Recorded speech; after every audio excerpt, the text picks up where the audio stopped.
Esperando se encuentren todos muy bien, les doy la más cordial bienvenida a la novena sesión de Enlaces, el valor de transferir. Agradecemos por llegar a esta instancia a quienes han participado en nuestra campaña desde julio del año pasado y también a quienes se integran el día de hoy, dándonos una oportunidad de poder mostrarles este significativo material sobre el mundo de la madera y su cadena de valor. Para los que no me conocen, mi nombre es Tania Olea, soy periodista del Centro Nacional de Excelencia para la Industria de la Madera CENAMA y los acompañaré en esta jornada en el rol de moderadora. Antes de comenzar con la sesión, quisiera hablarles un poco más de la campaña, especialmente para aquellos que se integran el día de hoy. Enlaces es una campaña de divulgación científica creada con el fin de entregar las herramientas básicas para interiorizarnos los atributos de la madera y su cadena de valor, entregando conocimiento general y técnico que derribe mitos y barreras de acceso a la información que existen en general y en nuestra sociedad en este tema. A través de esta campaña hemos entregado mes a mes, todos los viernes, diferentes productos como lo son infografías, materiales de apoyo, webinars y artículos periodísticos, que en el fondo engloban lo que ha sido enlaces en cada una de estas sesiones, las cuales a su vez han abarcado desde todo lo que es el trabajo de ingeniería forestal en la conservación, la productividad y la silvicultura, posteriormente lo que es bioproductos estructurales y no estructurales para la construcción, y actualmente nuestro último eje, que es la construcción en madera. Con esto dicho, demos inicio a la sesión del día de hoy, donde hablaremos de diseño estructural en madera, diversos sistemas constructivos que actualmente se utilizan para edificar en madera y las tendencias que se están desarrollando tanto dentro como fuera del país, nuevas visiones y nuevos conocimientos que están permitiendo mejorar aún más de los ya grandes avances que se han desarrollado la construcción estructural en madera. Cabe mencionar que quienes deseen compartir en sus redes sociales esta actividad, recuerden que pueden etiquetarnos en Instagram, Facebook, LinkedIn y Twitter, donde nos pueden encontrar como Centro Nacional de Excelencia para la Industria de la Madera, CENAMA, o Centro UC de Innovación en Madera, CINC. Y sin más preámbulos, los dejo con nuestro primer expositor del día de hoy, Alexandre Opaso, investigador asociado del Centro Nacional de Excelencia para la Industria de la Madera CENAMA y de la Universidad del Biobío. Alexander es ingeniero civil estructural de la Universidad de Concepción con un magíster en Ciencias de la Ingeniería de la misma casa de estudios y un doctorado en Ingeniería Civil de la Universidad Católica de la Santísima Concepción. Actualmente participa en el centro trabajando en la línea de construcción en madera. Hoy nos presentará desafíos estructurales para edificios de madera contra CLT en Chile. Gracias por acompañarnos el día de hoy. No, muchas gracias a ti y a todo el equipo de Ceramat por la invitación. Voy a dar comienzo a la presentación. Ujú. Como bien se dijo, lleva por título Desafíos estructurales para edificios de madera contralaminada CLT en Chile. Eh, bueno, el contenido de esta presentación, espero en los próximos 20 minutos, partir con un poco de contexto relacionado con la edificación con madera contralaminada, para luego ir avanzando hacia algunos como requisitos estructurales relevantes que se requieren en un país de alta sismicidad como Chile. Contarles también algunas como experiencias de desarrollo que hemos podido realizar en la Universidad del Biobío en términos de ensayos estructurales, para muros y otros tipos de elementos CLT, uniones, y terminar también contándoles de una experiencia muy significativa que hemos tenido en la construcción de una torre experimental de 5 pisos de esta misma materialidad, de la cual estamos obteniendo información muy valiosa para el mundo de la ingeniería y construcción. Como contexto, entonces, quisiera partir con el hecho de que ¿dónde se enmarca la construcción con madera contralaminada? Eh, Dentro de los sistemas constructivos en madera tenemos los conocidos entramados livianos, ¿cierto? Que también se han ido comentando en nuestras charlas, que están principalmente formados por madera cerrada de escuadrillas relativamente pequeñas, combinados a través de una serie de conectores con tableros estructurales, del tipo USB, plywood y otros desarrollos que se van generando. Ese tipo de edificaciones de entramado liviano son muy útiles para, digamos, edificios de hasta 5 o 6 pisos y es un estándar muy bueno, ¿ya? Otra categoría de estos sistemas constructivos se encuentran en los tipo poste y viga, donde ya ingresan elementos de ingeniería más, ¿no? Por ejemplo, vigas y columnas laminadas, donde podemos adherir, ¿cierto? A través de algunos elementos de alta calidad, piezas individuales para formar elementos constructivos más grandes. ¿Cierto? Ahí tenemos un segundo sistema constructivo que se pueden ir armando por postes, vigas, se pueden ir arrastrando con diagonales o con otros sistemas, y ahí tenemos un propio sistema constructivo. ¿Sí? Pero el CLT está en un tercer grupo, puedo decirlo así, si me permiten esta clasificación, que es un grupo de sistemas estructurales de madera masiva. ¿Sí? Esto se refiere principalmente, ¿cierto?, a que los elementos que conforman el esqueleto estructural, por ejemplo, de un edificio, son macizos en madera, intensivos en el uso de madera. Ahí destacamos, por ejemplo, paneles del tipo LVL o paneles NLT, y también el objetivo, digamos, de esta presentación, que son los paneles de CLT o madera contralaminada, donde básicamente lo que se busca es generar un panel de alta rigidez y resistencia a partir de piezas individuales de madera que se van adhiriendo entre sí y se van, digamos, colocando de forma perpendicular una capa con respecto a otra para formar, ¿cierto?, una laminación cruzada, ¿ya? Que da como que tiene algunas propiedades estructurales muy buenas.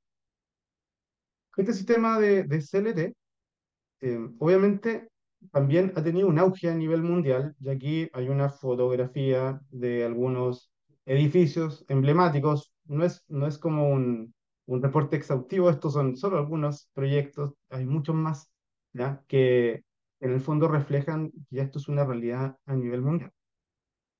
Dentro de los sistemas constructivos que utilizan también CLT, podemos ver algo de diversidad. Podemos usar los paneles CLT como un sistema full o completo, tipo panel de abeja, honeycomb, como lo llaman en alguna literatura, donde tanto los elementos de piso como los elementos de muros están conformados por paneles CLT. Pero también hay otras opciones, por ejemplo, donde básicamente el CLT actúa más bien como losa. Por ejemplo, el de la derecha arriba se le debe actúa como losa de fragma de piso, y por ejemplo los muros se pueden configurar con entramado liviano o como los que muestran en el borde inferior, ¿cierto? Losas de CLT, pero con elementos laminados, combinados de vigas laminadas, columnas laminadas o simplemente columnas laminadas con algunos elementos metálicos para ayudar al tema del funcionamiento de las losas y con, por ejemplo, núcleos de hormigón arrastrantes. Así que ahí hay como versatilidad en todas estas combinatorias, pero yo principalmente me voy a referir hoy día al sistema como full de CLT, tanto con paneles y muros, y algunos ejemplos respectivos. Hay un auge a nivel mundial, pero ¿qué pasa con algunas barreras de entrada? La verdad es que eh, en los distintos países donde está el desarrollo principal de la estructura de madera contralaminada, tampoco ha sido fácil para ellos el proceso. Acá muestro como ejemplo un par de estudios, el año 2018, el año 2016, que resumían las barreras identificadas en Estados Unidos o en Europa antes del auge, cierto, tan potente del CLT. Muchas de estas barreras de entrada son aplicables a la realidad de hoy en Chile, ¿ya? Por ejemplo, algunas complicaciones o grandes barreras son las que están en verde. Por ejemplo, disponibilidad en el mercado, el CLT, el costo de construcción, compatibilidad con código de construcción, promoción, educación, etcétera. O por ejemplo, en Europa también ellos identificaban disponibilidad de información técnica, percepciones erróneas del público sobre la madera o el CLT, costo, etcétera, etcétera. ¿Ya? Estas barreras de entrada obviamente implican una serie de brechas también que hay que tratar de suplir con el trabajo en conjunto de la academia, la industria, ¿cierto? El Estado, y todo esto puede impulsar una construcción más sustentable, ¿cierto? Y también segura desde el punto de vista estructural. En Chile, muestro acá a la derecha un estudio de un colega también de la Universidad del Biobío, Franco Benetti, del año 2021, con otros autores, donde ellos también hacían un diagnóstico de la productividad del CLT en Chile, y ya en el año 2021 que hay capacidad instalada para fabricar CLT en Chile de una buena calidad. Algunas industrias que están específicamente entrando a CLT y otras también que estaban en el mundo de las maderas laminadas y que quizás se han ido adaptando también para entrar a lo que es el contralaminado, ¿ya? Esto obviamente es un desafío para un país de alta sismicidad como Chile y por lo tanto para impulsar con más fuerza y saltar muchas de estas barreras de entrada, tenemos que también hacer toda una validación de este sistema constructivo y muchos cuidados, pruebas experimentales, prototipados, como les voy a comentar a continuación. Desde el punto de vista del panel, ¿cierto? Para su fabricación, claramente hay un primer desafío que tiene que ver con cómo voy conformando las capas, cuáles son las buenas prácticas, las mejores prácticas para lograr un producto que sea confiable.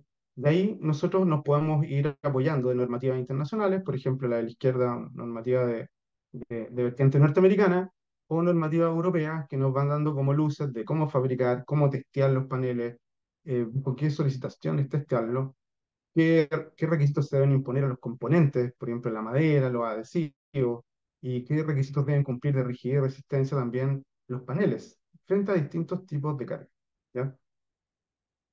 Una buena noticia es que en Chile se está trabajando actualmente en una normativa de fabricación de CNT. Ya hace algunos años comenzó este trabajo a través de algunos proyectos y hoy día ya hay nuevos comités actualizando todo ese trabajo y viendo un poco cómo adaptamos también esto a la realidad chilena.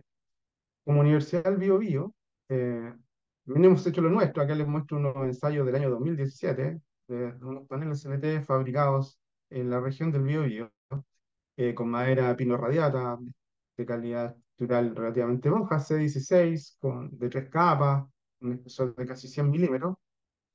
Fue un ensayo de flexión que hicimos en esos años, donde tuvimos algunas curvas, carga versus desplazamiento, que ya nos daban buenos indicios, ¿ya? De que son elementos de alta resistencia, pero lo que hay que tener cuidado es, en el fondo, en su rigidez, porque a veces se deforman más de lo que, digamos, lo restringen ciertas normativas chilenas, que son muy exigentes en controlar las deformaciones de los elementos.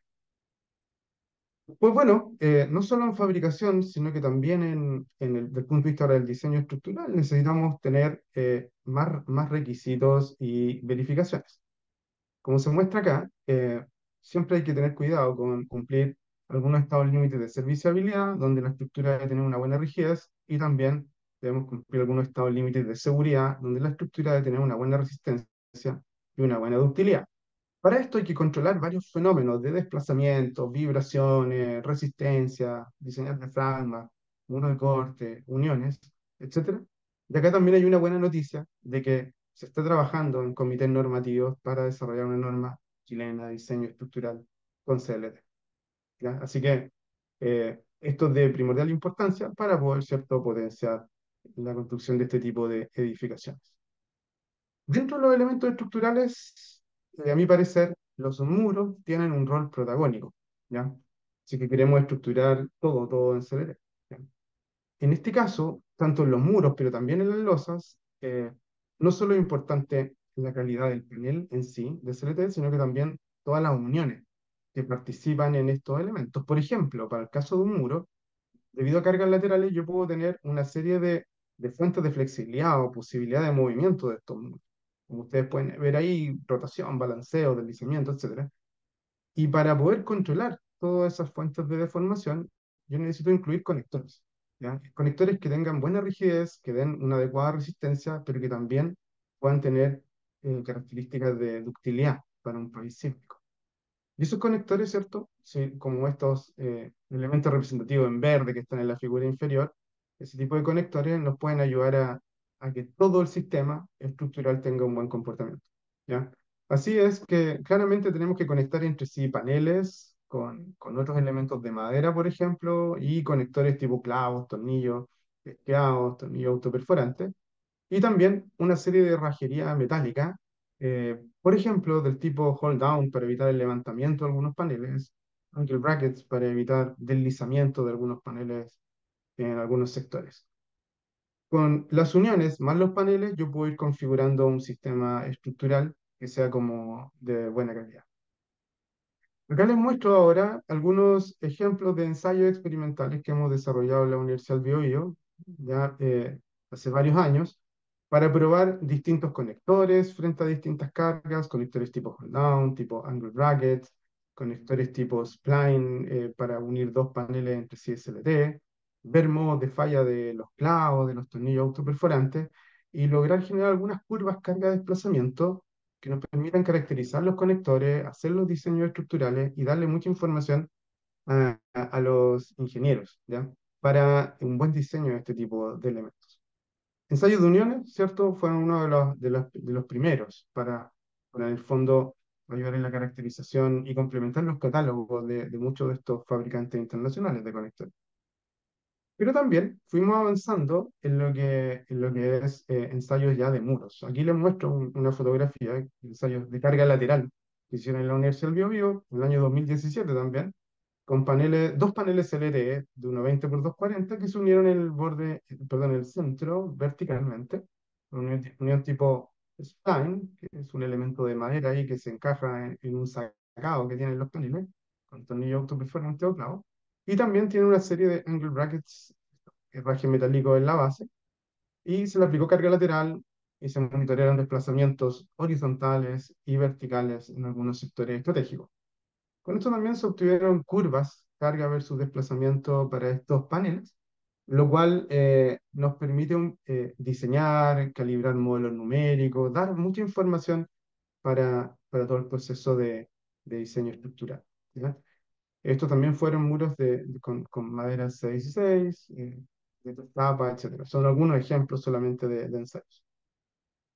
Poco a poco fuimos avanzando y ya el año 2019 seguimos ensayando, pero muros un poco más grandes. Este es un muro de 2 pisos que está conformado por estos paneles de muro y dos de losa, o unidos entre sí, en la lateral en el borde superior, y también pudimos registrar fuerzas y desplazamientos de distintos puntos.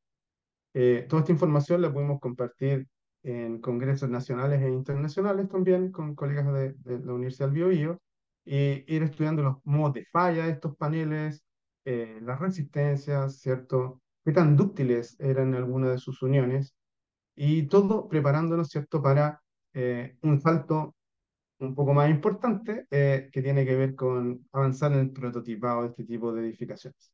Es así como universidad se adjudicó un proyecto apoyado por Corfo denominado la Torre Experimental Pimelar, ¿ya? Este proyecto consideraba la construcción de un prototipo no habitable en CLT de 5 pisos, ¿ya? Las dimensiones en planta aproximadas de esta torre son de 6 metros 44 en un sentido, 4 metros en el otro y una altura de casi 15 metros, ¿ya?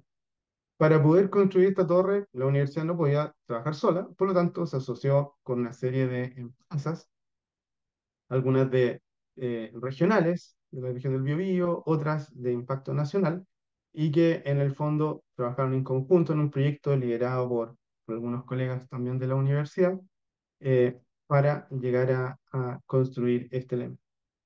La idea principal de esta torre era que fuera un laboratorio vivo, ¿ya? Y que muchas de estas cosas que hacíamos en laboratorio las pudiéramos implementar ya en terreno y podamos monitorear el comportamiento real de este tipo de estructuras. Acá estaba un poco el diseño inicial. La idea de esta torre era poder, aquí hay unos cortes como transversales que muestran cierta necesidad de poder monitorear algunas variables hidrotérmicas, elementos acústicos, eventuales problemas de vibraciones en piso y sobre todo lo que es el monitoreo estructural y sísmico. Entonces, esta última diapositiva yo les voy a comentar algunos resultados de esta etapa de construcción y de monitoreo de esta torre CLT. Bueno, continuando un poco con el proyecto, acá les comento algunas características. Es un prisma regular que tiene esquinas rígidas, pero en el interior de los paneles hay una serie de aberturas que en el fondo le aumentan el grado de dificultad, pero se acercan también a la realidad constructiva. Es una torre relativamente esbelta, tiene en algunas direcciones razones largo, altura del orden de 3, y combina también algunos sistemas constructivos. Los primeros 3 pisos de la torre están con sistema plataforma, Es decir, que los muros tienen solo una altura, un piso de altura, perdón, y quedan cortados por las losas entre pisos que quedan encima de ellos. Así se construyó el muro al piso uno, losa al piso uno, muro al piso 2, losa al piso 2, muro al piso 3, losa al piso 3. Pero los pisos 4 y 5 fueron construidos con el sistema tipo balloon. ¿Ya? Y el sistema balloon permite que los muros puedan tener más de un piso de altura y la losa es la que queda como cortada internamente. ¿Ya? Así que hubo una combinación. Los primeros tres pisos plataforma, los dos últimos pisos balloon, con muros de distinto espesor y diseñado con una serie de conectores también, herrajes metálicos, donados en este caso por la empresa Simpson Strong Tie. La torre tiene una configuración del tipo panelizada, está conformada por paneles de dimensiones pequeñas que están conectados entre sí para mejorar el desempeño sísmico. ¿Por qué? Porque está construida en el peor suelo del punto de vista de la clasificación sísmica, un suelo tipo E. Está en la peor zona sísmica de Chile, zona tipo 3, ¿ya? Y eso obviamente requiere una gran cantidad de conectores metálicos para poder dar también un buen desempeño a esta edificación. Otras características de la torre son, por ejemplo, como dijimos, una razón de aspecto relativamente alta, altura versus largo menor. La madera usó C16 en la mayoría de los elementos, habían otras C24, pero eran minoritarias. Eh, Alta zona sísmica, mala calidad del suelo, irregularidades verticales debido a aberturas, ¿ya? Y los dos sistemas constructivos, plataforma y balón. Acá hay algunas fotos del proceso constructivo, ¿cierto? Las fundaciones, la instalación de algunos herrajes, ya el montaje de los paneles LT, piso uno 2 y 3 que van con este sistema plataforma, y el montaje de los muros de doble altura en los pisos 4 y 5. Eh, Como estamos en un país de alta sismicidad, no era extraño que durante el proceso constructivo nos encontráramos con algunos sismos. Y de hecho, en el año 2022, un sismo de magnitud 6.3 sacudió esta torre y luego de las inspecciones, durante el proceso constructivo y durante las inspecciones a posteriori, no se evidenciaron mayores daños. Tuvo un buen comportamiento, pero es un sismo que tuvo un epicentro a menos de 100 kilómetros de la torre. ¿Ya? Así que hay algunas fotos del proceso constructivo y acá hay otras más que muestran ya la torre terminada. Los revestimientos exteriores también fueron donados por distintas empresas y tienen la versatilidad de poder ir intercambiando también en el futuro para probar, no sé, otros elementos que son más del ámbito hidrotérmico, creo que también son muy relevantes. Hay algunas vistas eh, de la torre ya terminada y también de algunos espacios interiores. Tenemos acá espacios interiores que están en algunos pisos completamente sin revestimiento para efectos ciertos demostrativos y en otros pisos obviamente está completamente terminado para, para ahí ver la diferencia, ¿cierto?, del estándar que se puede lograr. Esta edificación, esta torre también está ubicada al lado de un estero, lo que complejiza un poquito todo el tema de qué tanto está afectada por las variables ambientales. Esta torre, desde el punto de vista estructural, se ha estado monitoreando, ¿ya? Primero con un set de acelerómetros instalados en todos los pisos para monitoreo no continuo, es decir, llegar con equipo, instalarlo en algunos momentos específicos de la torre y medir sus propiedades dinámicas principalmente. Pero también ya tiene algunos instrumentos instalados de forma continua que nos permiten también conocer cada 15 minutos cómo van variando esas propiedades día a día, ¿ya? 24/7. En la siguiente figura les muestro algunos resultados como típicos de, por ejemplo, lo que es algunas propiedades dinámicas o modos de vibrar de la estructura, ¿ya? Eh,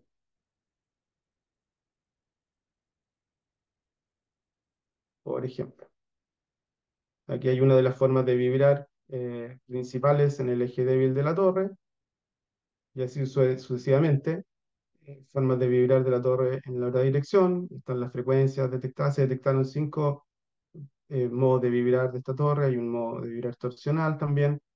Como verificando los valores de esas frecuencias y periodos de vibración, eh, comparándolas, por ejemplo, con algunas estimaciones teóricas, preliminares y numéricas, y viendo que en realidad la torre se comportaba como se debía comportar, mejor de lo esperado en algunos aspectos, y lo cual obviamente nos da mucha alegría. También se siguen midiendo también razones de amortiguamiento, estas formas modales, debido a toda la instrumentación que tenemos ahí in situ.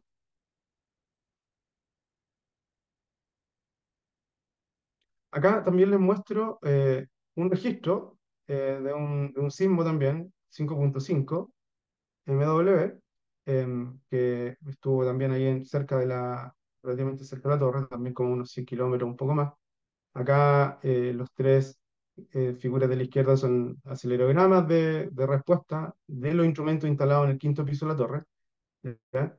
Esta torre ya desde agosto de 2023 está como un monitoreo continuo. Ya han pasado varios sismos, más de 20 con magnitudes mayores a 4.5, más de 5 con magnitudes mayores a 5. Y nos hemos dado cuenta que las propiedades dinámicas de la torre han estado muy estables a pesar de los sismos, ¿cierto? Después de los sismos y antes de los sismos, las propiedades dinámicas prácticamente no han cambiado, lo cual indica que no hay un daño relevante en la torre. Y también ha sido bastante estable estas propiedades a pesar de cambios en la temperatura y la humedad relativa del sector, ¿cierto?, de Concepción, la ciudad de Concepción, donde está emplazada esta torre, lo que también nos da como bastante satisfacción. Como conclusión, entonces, quiero recalcar que obviamente hay varios desafíos estructurales por delante para la edificación con madera contralaminada en Chile, pero tenemos ya empresas que fabrican paneles LED en Chile de buena calidad, ¿ya? O sea, tenemos proveedores a los cuales podemos, ¿cierto?, recurrir. También hay diversas universidades que están haciendo investigación y desarrollo en este tema, muchas de ellas agrupadas en Senamad, así que eso también es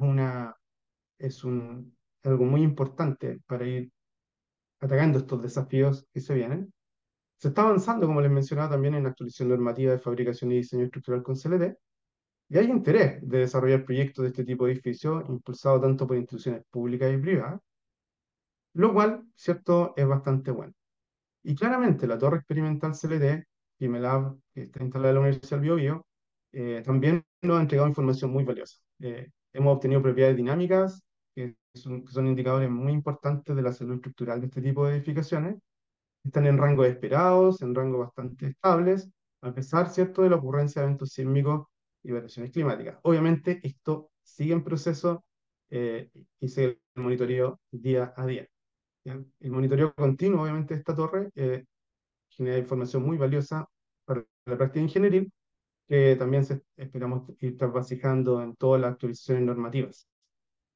Y claramente sabemos que esta iniciativa, a pesar de que es importante, no es suficiente, porque necesitamos contar con más prototipos y también con proyectos icónicos en madera contralaminada que sigan dándonos más y más confianza aún de que esta es una solución constructiva que obviamente aporta de una forma potente a la sustentabilidad, ¿cierto? A todos los dramas asociados al cambio climático, pero de que también tiene muy buena resiliencia estructural, ¿cierto? Y también un desempeño frente a solicitaciones sísmicas que también es satisfactorio. Así que eh, muchas gracias por esta oportunidad de presentar este trabajo y agradezco también a los colegas de la Universidad del Biobío, Franco Benedetti y Víctor Rosales Alancara, que también han estado colaborando en estas presentaciones en distintos ámbitos. Muchas gracias y estoy atento a consultas. Ha sido un muy interesante viaje, muy, muy enriquecedor este paseo por lo que es la construcción estructural en madera en CLT y especialmente la experiencia de Primela. Y de hecho tenemos algunas preguntas que justamente provienen de esta última parte de su presentación, que por ejemplo, la primera consulta que se hace es ¿qué estudios faltan por realizar para este tipo de casos? ¿Qué nuevos estudios o qué otras aristas abarcarían desde la perspectiva del uso de esta torre experimental? Sí, muy buena pregunta. Hay varios desafíos y investigaciones en curso en la torre. Eh, el primero, diría yo, tiene que ver con aumentar la cantidad de instrumentos de monitoreo. Nosotros estamos colocando más acelerómetros, ¿cierto?, para poder tener ver confiabilidad en distintos puntos de la estructura, para el monitoreo continuo sobre todo, ¿ya? Eh, Así que ese es como un tema que sigue en avance y obviamente hay un desafío grande en poder no solo adquirir todos los datos, sino que después procesarlos. Eso también requiere bastante trabajo. Eh, También en este mismo tema, del punto de vista estructural, estamos haciendo actualmente algunos estudios que tienen que ver con las losas de la torre, ¿ya? ¿Por qué? Porque el tema de las vibraciones en las losas CLT es un gran tema a nivel mundial. Muchas veces condiciona el diseño de distintos proyectos y por lo tanto tener la oportunidad de poder acceder a ese laboratorio vivo, a esas losas instaladas in situ, hacer pruebas de vibraciones en ellas, de caminatas, de personas, ir viendo qué tan molestas son esas vibraciones o no, cómo controlar aquello, etcétera, nos va a permitir poder calibrar de mejor manera algunos modelos numéricos y también proponer ecuaciones actualizadas para el diseño estructural también en esa temática. Y lo último, claramente, con toda esta información, como no podemos estar construyendo infinitas torres, es muy bueno poder calibrar modelos numéricos que nos permitan simular otras situaciones que la torre no tiene. ¿Ya? Así que en calibración de modelos numéricos de elementos finitos también hay harto trabajo actual eh, para poder, ¿cierto?, poner esta torre en otros escenarios. ¿Ya? Eso diría yo que a grandes rasgos hay varias cosas más, pero creo que por ahí lo voy a dejar. Una versión resumida de lo que podría mencionarse. La segunda y última pregunta en realidad que atenderemos en esta ocasión es, de todo este proceso, ¿qué aprendizajes rescata, tanto usted como en conversaciones con otros miembros de su equipo, para el desarrollo de futuros proyectos de este estilo? O sea, menciona que no se pueden estar infinitamente construyendo más torres experimentales, pero por ejemplo, experiencias, qué elementos, qué aprendizajes rescataría de este trabajo, por ejemplo, para una segunda torre experimental o ya para una torre de algún uso, para una estructura que ya fuera a ser habitacional, comercial, etcétera? Sí, hay hartos aprendizajes. Fue un proyecto colaborativo, es un proyecto colaborativo y eso ya, el primer desafío es ponernos de acuerdo entre los distintos actores, ser generosos, tener como un ambiente de colaboración, ¿ya? Y eso a veces culturalmente es complejo, pero proyectos como estos justamente ayudan y nos enseñan cómo colaborar de mejor manera, que claramente por sí solo nadie puede lograr desarrollos tan relevantes y necesita del otro, independiente de la envergadura de la empresa o la institución. Hay mucho que aportar de distintos ámbitos, así que ha sido una gran enseñanza de colaboración, también entre distintas empresas, me refiero, e instituciones. Pero también, claramente, yo creo que hay muchas cosas de montaje que también se fueron como aprendiendo con la torre. Em, Mucho del montaje también ocurrió en periodo de pandemia. Eso obviamente es una variable que complica algunos análisis, pero el que algunas empresas puedan atreverse a montar la torre sin haber montado antes una estructura tan alta en CLT, también permitió, digamos, darnos cuenta de que es posible capacitar a la gente, que en general en el ámbito de la construcción se aprende rápido, ¿ya? Si hay una buena guía, si hay como trabajo en conjunto, se aprende rápido y claramente se pueden lograr los desafíos que se impongan, ¿no? Y yo diría que esos son como los elementos. Y lo importante que obviamente es tener información de terreno, monitorear, prototipar. Muy, muy importante poder instalar sensores desde el punto de vista estructural en edificaciones, monitorearlo. Es relevante porque a veces uno se queda solo con algunos temas teóricos y algunos calzan muy bien la práctica con la teoría, pero hay otros en los cuales las mediciones nos invitan a actualizar la teoría o algunas normativas. Así que por ahí van los aprendizajes desde el punto de vista estructural y claramente este es es un proyecto en pleno proceso, ¿ya? Así que Todavía no llevamos un año de monitoreo y creemos que hay muchas cosas más que vamos a ir aprendiendo con también cómo va de alguna forma envejeciendo los proyectos, ¿ya? Así que se viene interesante también la etapa al futuro. Muy interesante, especialmente para nosotros que vamos a poder acompañarlos y seguir difundiendo para todo nuestro público presente los siguientes avances en publicaciones, proyectos y actividades que realicen con la torre.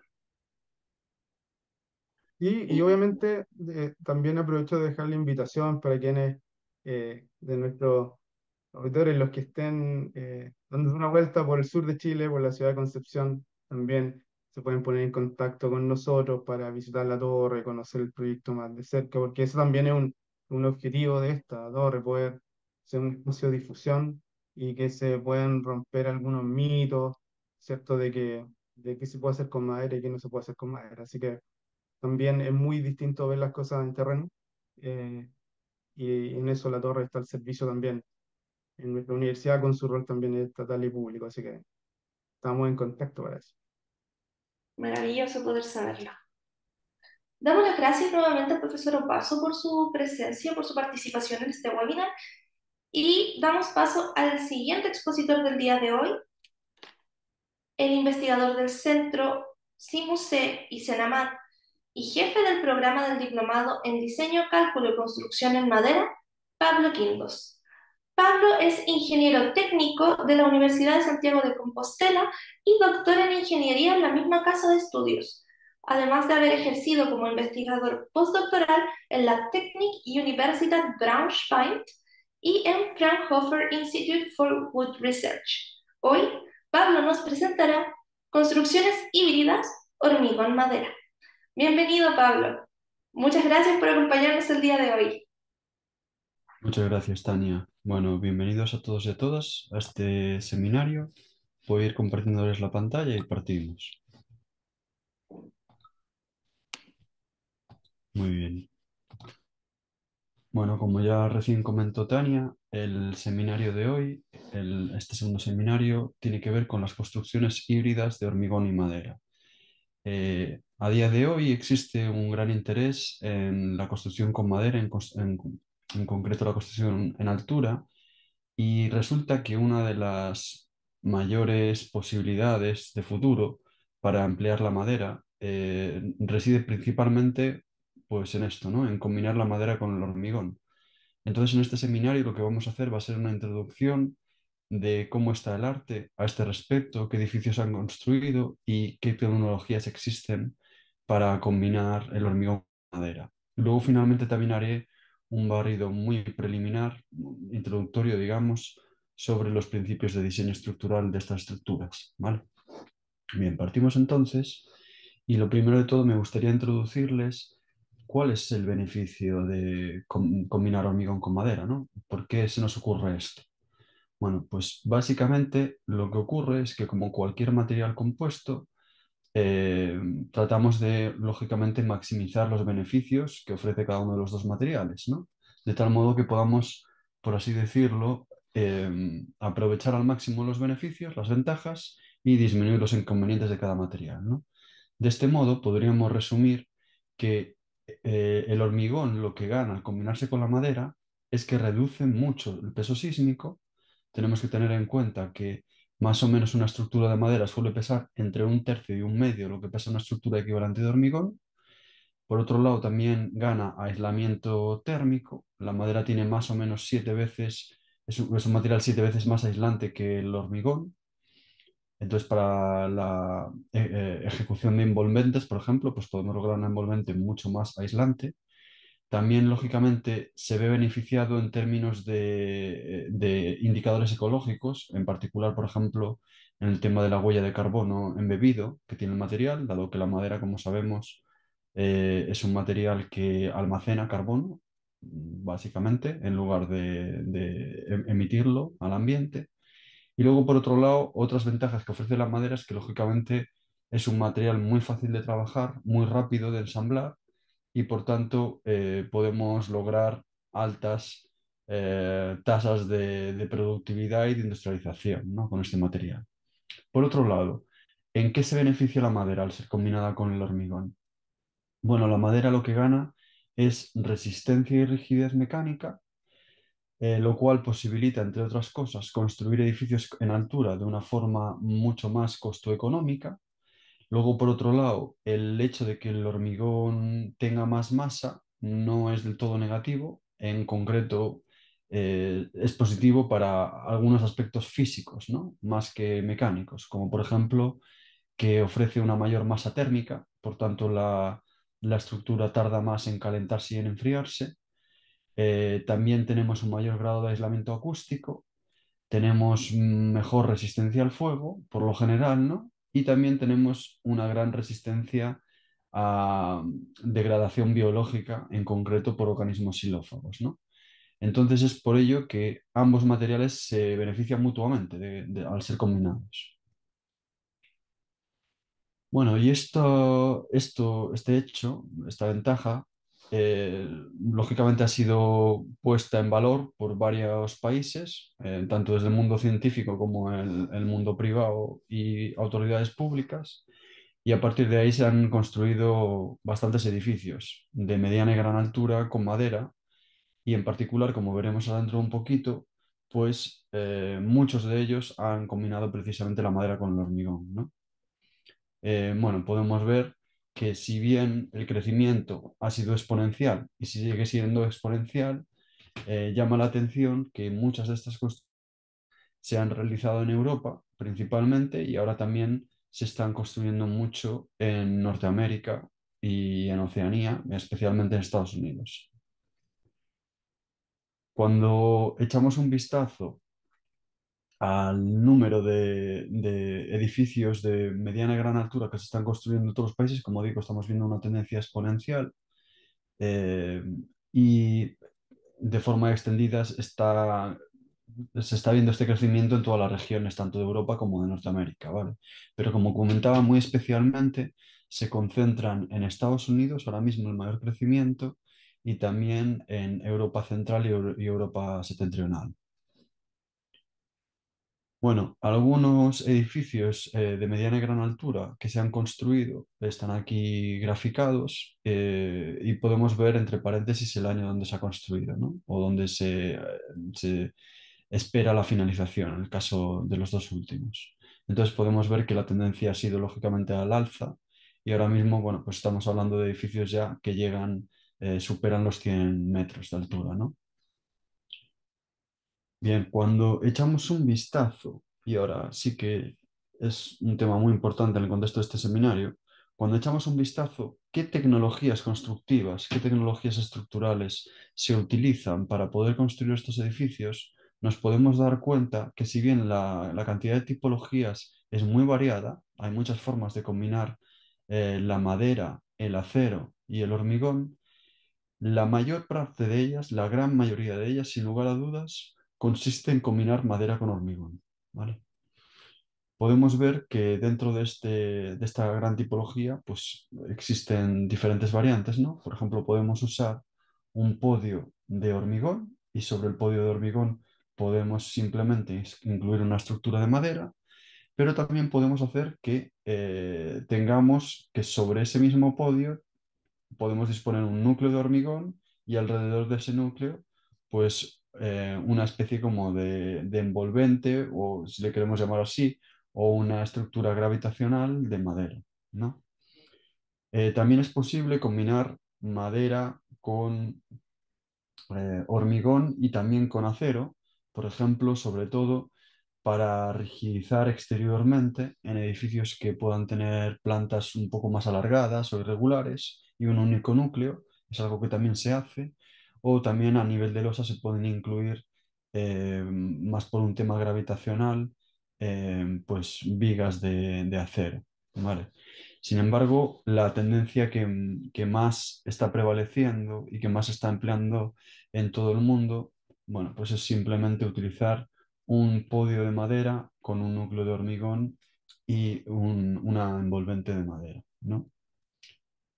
Bien, si vemos estas tipologías y las analizamos ya no solo en el sentido de paneles, de construcción panelizada, como podemos ver aquí, sino también a nivel de poste viga, podemos encontrar básicamente las mismas tipologías, ¿vale?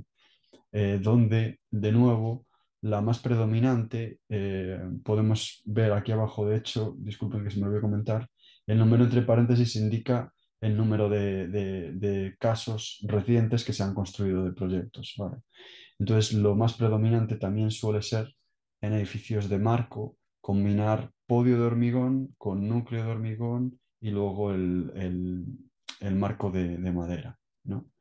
Entonces, esto también es un sistema que se ha demostrado pues muy costo competitivo, ¿no? Y luego también lo podemos observar en la última tipología estructural que tiene que ver con módulos 3D.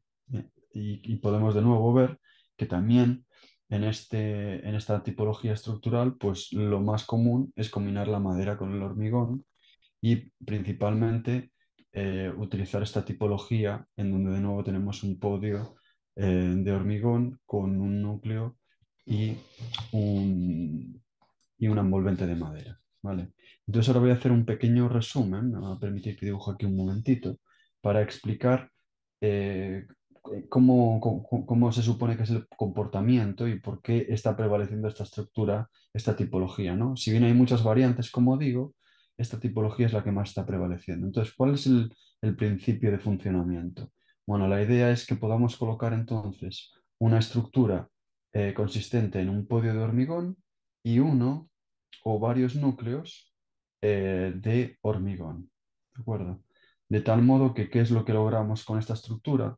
Bueno, por un lado logramos que el edificio pues pueda contar con una planta bastante flexible a nivel comercial en la parte de abajo, dado que el hormigón permite bastante luces típicamente mayores y mayor flexibilidad de espacios, mientras que por otro lado logramos que en estas caja escalera o caja del ascensor podamos tener una resistencia al fuego muy elevada, una estabilidad dimensional muy elevada y una resistencia y rigidez lateral muy elevada, ¿no? En estos núcleos de ahí. Mientras que por otro lado, alrededor de todo esto, lo que hacemos es incorporar, como comento, una envolvente de madera, ¿no? Este envolvente de madera es una estructura que, como digo, puede ser sistemas panelizados, puede ser sistemas de marco o puede ser sistemas de módulos, ¿no? Ahora, ¿cuál es el funcionamiento que se espera de todo esto? Bueno, pues simplemente se trata de una estructura gravitacional que lo que hace es que toma toda la carga gravitacional para bajarla al podio y por otro lado está vinculada de forma efectiva con los núcleos, de tal modo que le pasa la carga lateral a los núcleos de hormigón. ¿Vale? Tenemos que entre todos los pisos, lógicamente de madera, estas losas, que pueden ser solo de madera, madera hormigón o solo hormigón, como comentaré ahora dentro un poquito con más detalle, están, están, digamos, sólidamente vinculadas a los núcleos de hormigón. Y ahora veremos qué tecnologías se utilizan para ello. ¿Vale? Entonces, este es básicamente el principio de funcionamiento de un edificio madera-hormigón, ¿no? Este edificio típicamente uno puede esperar que pese más o menos la mitad que un edificio de hormigón, va a tener una muy buena envolvente térmica de alrededor del edificio, ¿no? Por estar situado en todo el perímetro una envolvente de madera. Y por otro lado, una vez construido el podio y los núcleos de hormigón, pues se va a poder industrializar y construir muy rápido, ¿no? Es por eso que esta tipología constructiva es de gran interés y particularmente también para Chile y otras zonas también sísmicas de Latinoamérica y ya de hecho hay proyectos de diseño y en carpeta y nosotros de hecho estamos participando en varios de ellos, ¿no? Bien, esta es entonces una pequeña explicación de cuál es el funcionamiento. Muy bien. Podemos ver ahora algunos ejemplos de edificios que se han construido tal como les estoy comentando. ¿Vale? Entonces podemos ver aquí algunas fotos de proyectos reales que se han estado construyendo en los últimos tiempos y algunos de ellos pueden ser con elementos como por ejemplo de marco, como este de aquí, Luego tenemos elementos panelizados como este de aquí y también podemos encontrar edificios que tienen simplemente módulos industrializados, ¿vale? Todas las tipologías se han utilizado. Sin embargo, he de comentar que si bien la idoneidad del sistema estructural en concreto, lógicamente, depende del tipo de proyecto específico, el uso, etcétera, el- el- la tipología que, digamos, supuso la introducción de este edificio, que se llama Brock Commons, construido en Canadá, ahí en 2017, fue la que se demostró muy costo competitivo y fue la que empezó, digamos, sirvió como gatillo, sin lugar a dudas, para la construcción en Norteamérica, que por cierto tiene una zona también sísmica, como es conocido, y esta en concreto se construyó en British Columbia, que es una zona sísmica. ¿Vale? Entonces, ¿cómo es esta de aquí en concreto? Bueno, pues esta de aquí, siguiendo la explicación anterior, es en particular estas zonas de madera, este envolvente, en realidad viene a ser una losa de madera que tiene unas columnas de madera laminada, ¿vale? De tal modo que si se utilizan muros, pues son básicamente muros a nivel de partición, ni siquiera gravitacionales, y en realidad el sistema gravitacional está compuesto pues básicamente por columnas de madera, ¿vale? Este sistema, como digo, es muy costo competitivo y fue el que supuso, digamos, un antes y un después, particularmente en Norteamérica, ¿no? Bien, entonces ese es una tipología pues muy importante que es la que está prevaleciendo ahora mismo. También tenemos ejemplos de edificios madera y madera hormigón en particular en zonas de alta sismicidad como Chile, como por ejemplo en Japón. Todos estos edificios se construyeron en los últimos tiempos en Japón y también emplean estas tipologías estructurales que les estoy comentando. Y han sufrido, por cierto, algunos sismos ya de cierta magnitud, ¿no? Bien, entonces, ¿cómo, un poco yendo más al área chica, cómo combinar la madera con el hormigón? Bueno, se puede combinar a dos niveles. Se puede combinar a nivel del edificio, tal como les estaba comentando anteriormente, es decir, conjuntando núcleos de hormigón con elementos de madera o bien conjuntos de muros de hormigón o conjuntos de losas de hormigón y podios con elementos de madera. Vale, aquí la verdad es que la imaginación no tiene límites, o sea, se puede combinar el hormigón de cualquier forma que uno pueda pensar. Hay ejemplos de todo lo que estoy comentando, ya, ¿vale? Sin embargo, como les digo, por quedarnos con una tipología, esta es la que más se está empleando. Bien, pero además de ello, tenemos que tener en cuenta que también es posible combinar la madera con el hormigón a nivel de componente. Lo que me refiero es que podamos construir, por ejemplo, losas que combinan madera con hormigón dentro de una misma componente, muros que combinan madera-hormigón, elementos de techumbre e incluso uniones. Aquí vemos, por ejemplo, lo que más se ha empleado a nivel de componente mixto, sin lugar a dudas, son las losas madera-hormigón, ¿no? Estas losas madera-hormigón típicamente consisten en una sobrelosa de hormigón armado que tiene por debajo una bajolosa de madera, ¿vale? Y por el medio, ¿qué es lo que tenemos? Pues tenemos una serie de conectores de corte que lo que hacen es unir la madera al hormigón, ¿vale? ¿Qué es lo que logramos con esto? Bueno, pues logramos, la verdad, es que algo muy parecido a lo que vimos a nivel del edificio. ¿M? Algo muy parecido. ¿A qué me refiero? Bueno, aquí lo que estamos logrando es que básicamente la madera, en el sentido gravitacional, trabaja en tracción, el hormigón en compresión y los conectores de corte, pues a corte, ¿vale? Ahora, desde el punto de vista lateral, pues nos basamos en un principio muy parecido al del edificio, que es que el diafragma esté conformado precisamente por el hormigón, ¿no? Y que la madera, pues sea básicamente cumpla una función gravitacional. Existen variantes de esto, por ejemplo, también es posible utilizar una sobrelosa de hormigón que tenga más bien un fin térmico o acústico para añadir inercia térmica o mejorar el aislamiento acústico y simplemente sea la madera la que hace la función de diafragma, ¿vale? Pero en definitiva se puede combinar de este modo elementos de componentes planares como muros y losas combinando hormigón con madera, ¿vale?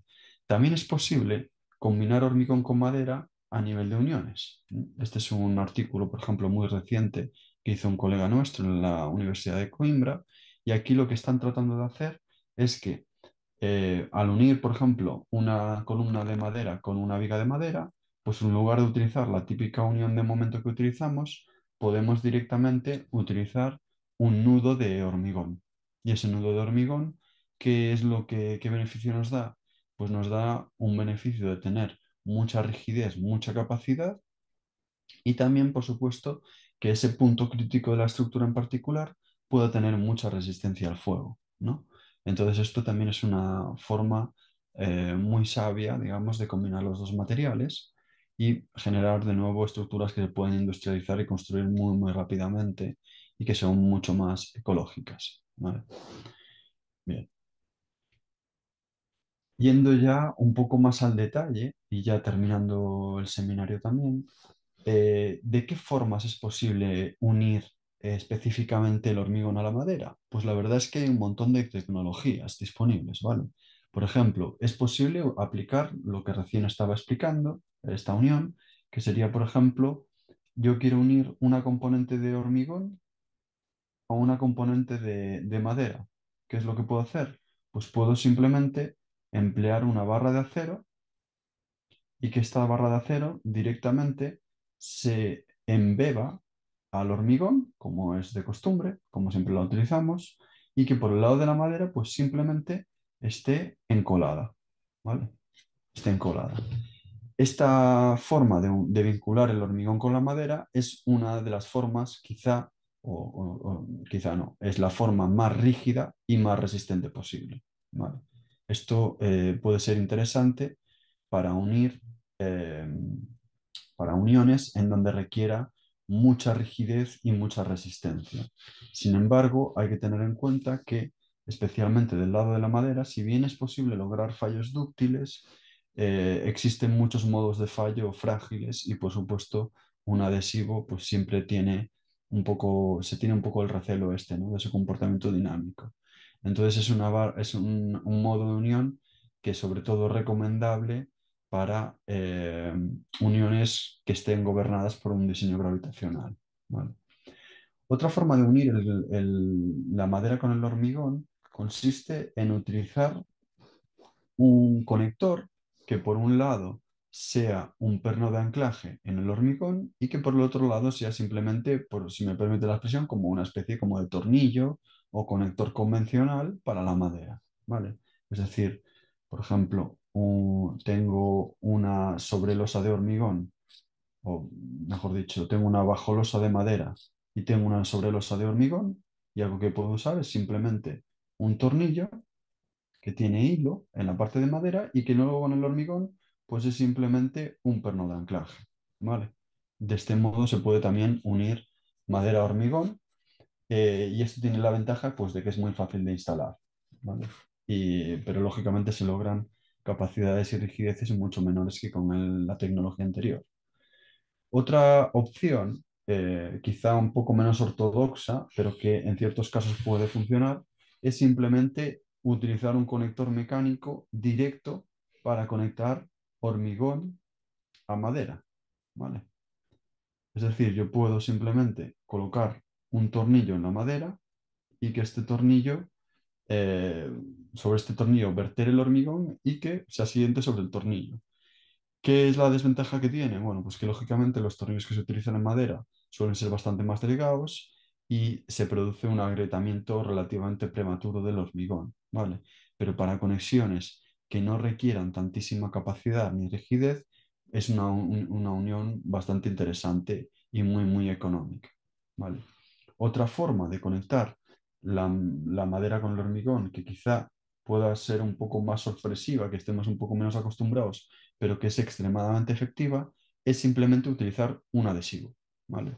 Es posible, y nosotros ya hemos hecho bastantes pruebas con esto en Chile, unir directamente madera a hormigón sin más que encolar por el medio, ¿vale? Esto tiene muchas ventajas. La primera es que la capacidad y la rigidez es elevadísima, puede ser incluso mayor que lo que está aquí, ¿vale? Eh, por motivos obvios. Y otra ventaja que tiene es que es posible unir tanto hormigón prefabricado a madera como unir hormigón in situ a madera, porque lógicamente podemos utilizar también adhesivos que curan en húmedo y por tanto se puede directamente verter el hormigón encima de ellos. ¿Vale? Estas uniones típicamente tienen una capacidad, una rigidez mucho mayor que lo que uno necesita, o sea, tienen muchísima mayor capacidad. Entonces existe un enorme potencial en utilizar uniones que optimicen mucho el adhesivo de cara al futuro. Esta es mi opinión en particular. ¿Vale?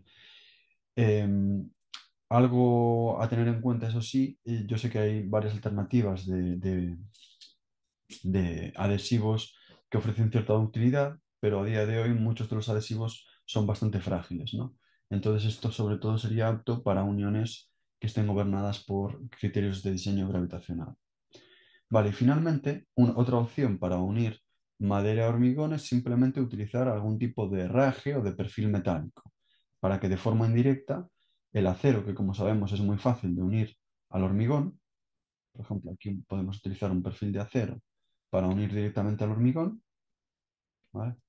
Y que por otro lado el acero es súper bueno también para unirse a la madera, o sea, que como que sirva de interfaz, ¿vale? De tal modo que aquí pues, simplemente puedo utilizar unos pernos mecánicos especiales para la madera y por el otro lado unos pernos mecánicos especiales para el hormigón o que directamente el perfil vaya embebido dentro del hormigón, ¿vale?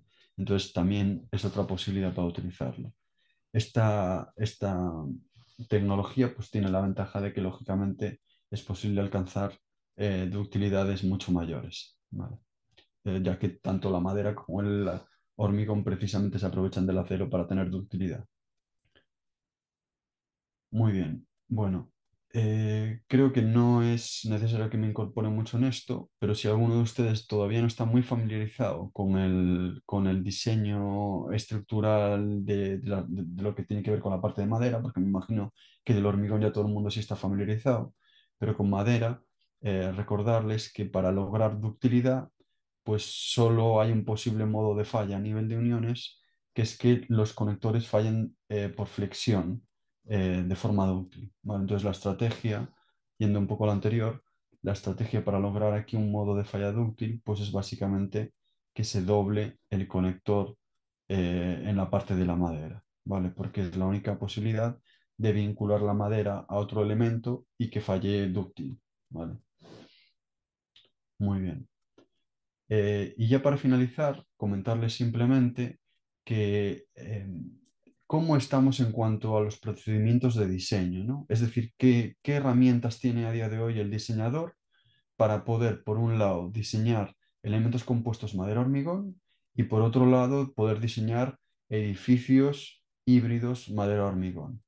Bueno, a nivel de componente, he de comentarles que por lo general es válido los principios de diseño normales que siempre utilizamos, siempre que la unión sea adhesiva, ¿vale? O sea, cuando tenemos hormigón adherido a madera, ahí funciona la teoría clásica de vigas y funciona todo lo que conocemos. Entonces ahí simplemente el diseñador tendría que homogeneizar la sección y entonces luego aplicar, diseñar la parte de hormigón con la norma de hormigón y la parte de madera con la norma de madera. No tiene más, ¿vale?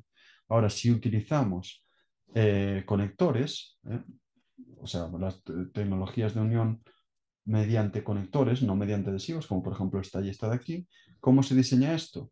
Bueno, ahí se asume que hay cierta semirrigidez y tenemos varios métodos, ¿no?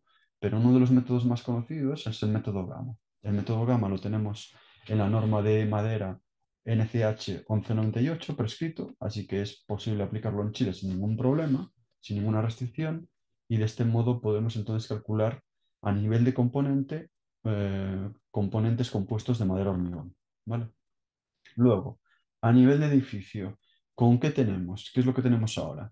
Bueno, a nivel de edificio, en el sentido gravitacional, no tiene eh, ninguna particularidad importante, es decir, diseñaríamos la parte de madera con la norma de madera, la parte de hormigón con la norma de hormigón, y teniendo en cuenta el tema de, el efecto P delta, ¿no? Porque si tenemos una envolvente de madera que se mueve alrededor de un núcleo de hormigón, pues lógicamente esa componente gravitacional, o sea, esa estructura gravitacional tiene que ser capaz de resistir las cargas gravitacionales teniendo en cuenta la deformación lateral, ¿vale?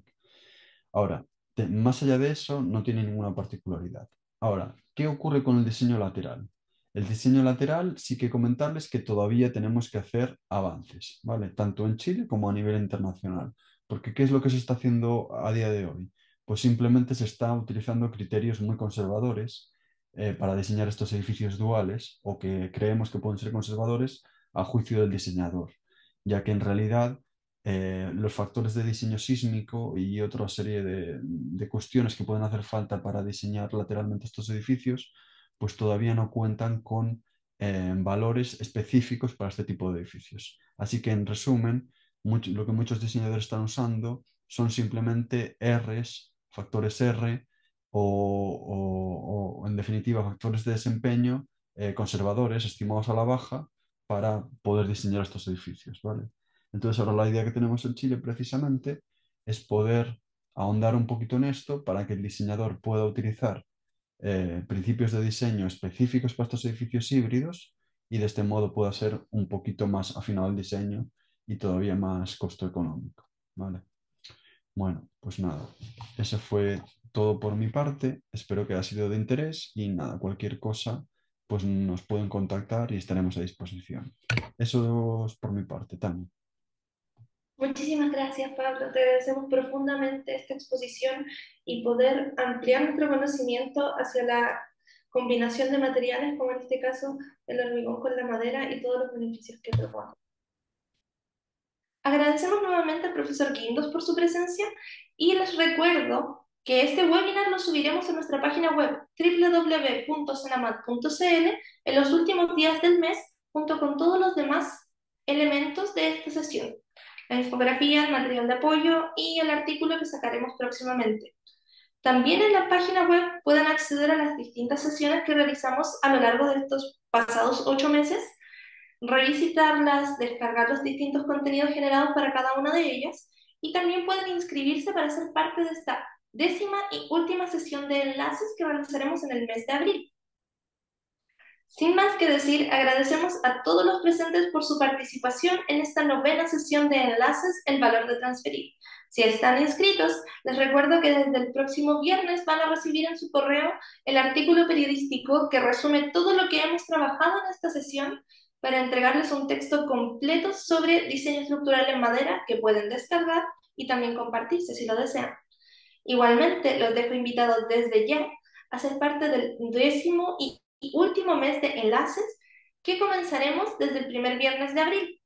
Ahí cerraremos el tema de construcción en madera con un mes completamente orientado a la construcción industrializada y en el fondo a la gestión de proyectos industrializados, a la pregunta sobre qué elementos agrega la construcción en madera a la productividad de la construcción e igualmente cómo una buena gestión puede ser clave en realzar estas cualidades para poder generar un proyecto que no solamente es más sustentable, sino también es más eficiente y mejora la productividad, que es un problema sumamente delicado e importante en nuestra industria nacional.